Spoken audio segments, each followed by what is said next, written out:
are you hopeful that you could be the spark that changes the narrative politically, institutionally, community-wise in your community, and also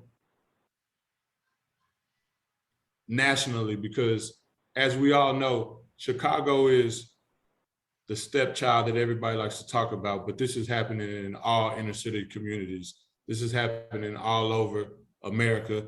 This is something that is plaguing our communities directly because, again, the way things are set up, from food banks to, redlining to, education not being the same to, as you stated, where they getting these guns from? Like they just not falling out the sky, And so are you hopeful that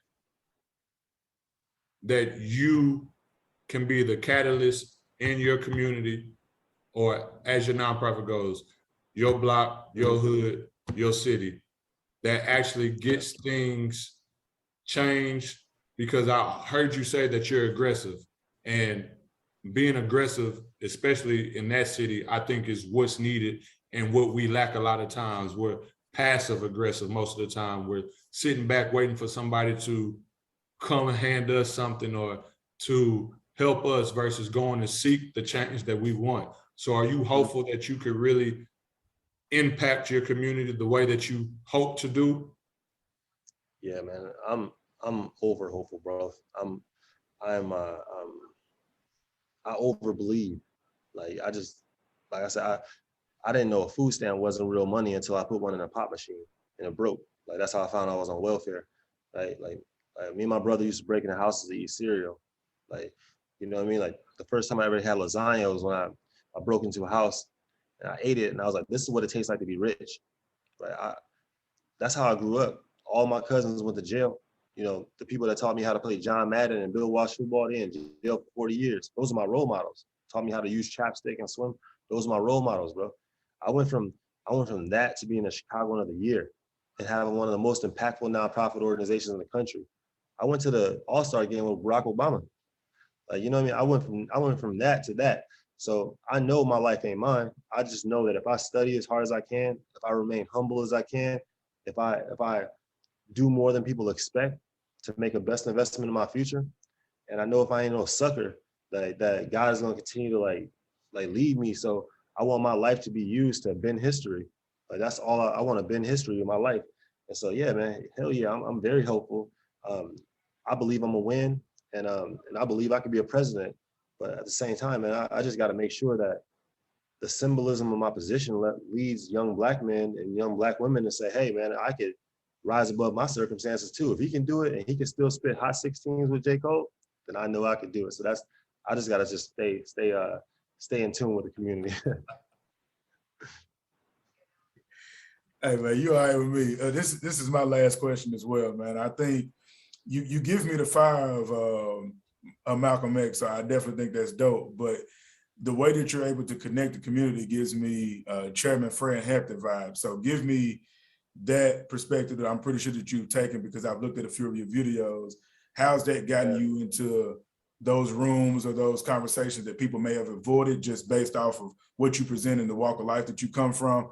But you give me a little Fred Hampton. So tell me of how really mending, how we know Chicago is very segregated. How has that really helped you out with your nonprofit and as you continue to go for the run?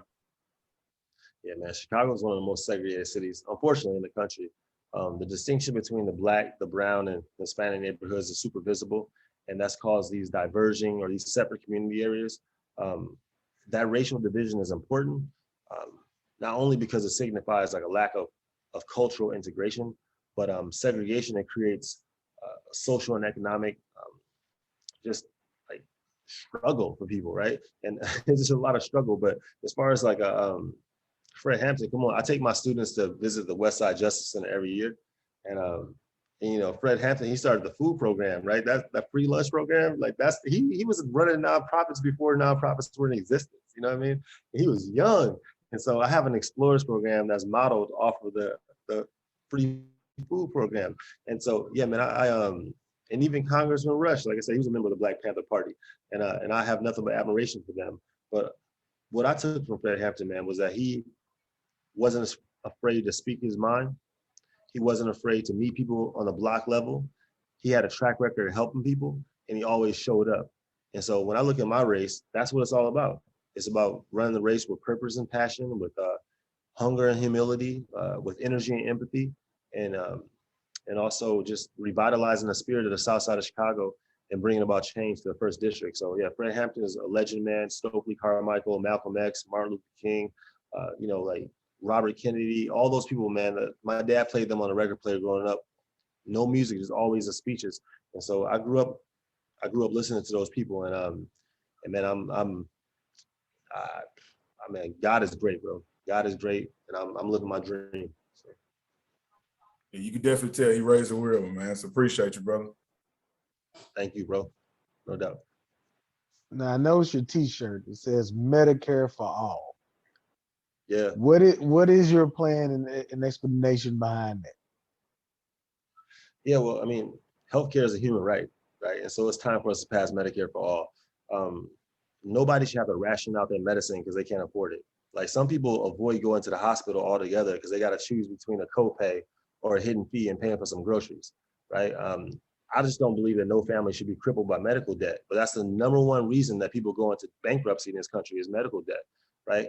I feel like the youngest and the oldest Americans are left behind by our healthcare system. So I was just reading the other day that 25% of all Americans say that they or a family member that had to postpone medical treatment for a serious medical condition because of cost. So what Medicare for All does is that it says that regardless if you go to hospital, the pharmacy, or your doctor, right, you can go there without the burden of having your healthcare attached to your place of employment. So you don't have to say, oh, you have to go to this network or go to that network or go 45 minutes away. You can go anywhere under Medicare for All. So with Medicare for All, it's a single payer healthcare system that guarantees affordable healthcare to every American. Because again, healthcare should be a human right. So if you're looking to have in vitro and get pregnant, if you're looking to have counseling, if you're looking to have mental health, if you want dental, whatever you need, that's free. And we're America, like we're behind. A lot of countries like Canada and England are already doing this. So I'm for Medicare for all, and I think we need to really push it. That's why I wear it all the time. Yeah, I work in medical billing on my regular